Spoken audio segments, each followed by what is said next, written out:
Hey,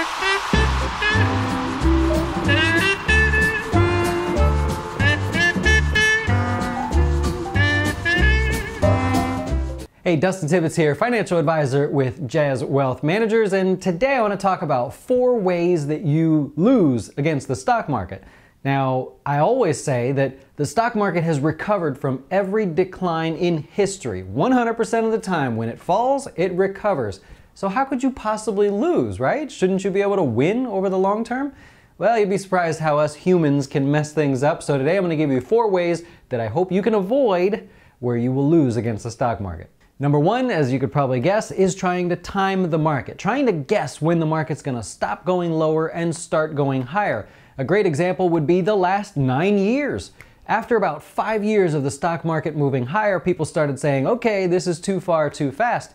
Well, if you invested for those 5 years and then put your money in cash and waited for the markets to fall, you lost out on another 50+%. So trying to time the market costs you on the way up.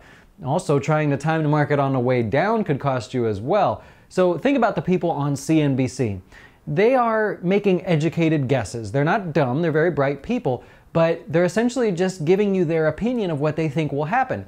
Well, you have an opinion too, and maybe their opinion is more fact-based and is with a little more research, but the bottom line is there's no one knows when the market will actually fall or bounce. So if that were possible, I'd just be sitting around timing the market all day, right? I wouldn't be making these videos. I'd be sitting here rich, probably doing it on a private jet or something. But anyways, don't try to time the market if you're a long-term investor.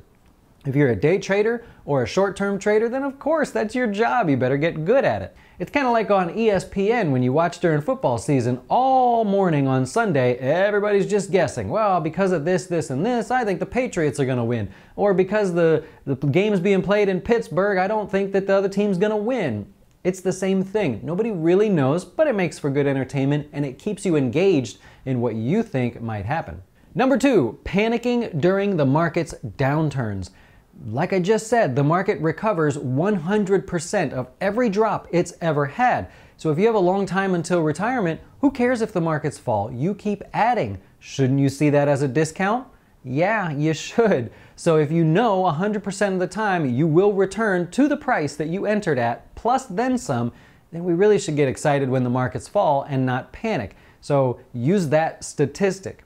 If you're retiring soon, then we need to talk about your risk, right? That's a different scenario. We need to be more protective than wondering if the market's going to fall or not. We don't have time to sort of weather the storm if the markets do fall. Next is investing in stuff like Bitcoin. This one's kind of ridiculous. You're investing in stuff you don't understand. Now, there's nothing wrong with a little bit, right? If you just want to test the waters with some stock you're interested in, Bitcoin, maybe pot stocks, those were popular for a while, FANG stocks, I could go on and on. So if you're interested in something, there's nothing wrong with testing it, but don't invest your lump sum, your nest egg, your retirement. Don't put that into something you don't understand. There's always going to be something. The next one, in my opinion, is going to be cobalt, wireless electricity, watch things like that. Or have you heard of a company called Magic Leap? Those are the next things that everybody's going to get excited about.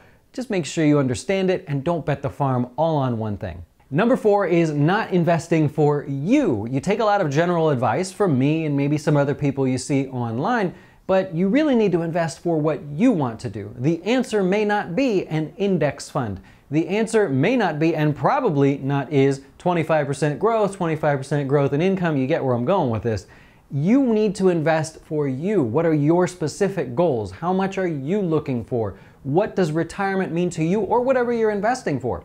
So I see this mistake all the time where people just call me and say, Dustin, can you invest me in 25% growth in income? You know what I mean? The answer is, of course I could do that, but if you already know that's what you want to invest in, then just do it yourself. You don't need me. But the question I'll pose back to you is, why do you want to invest that way?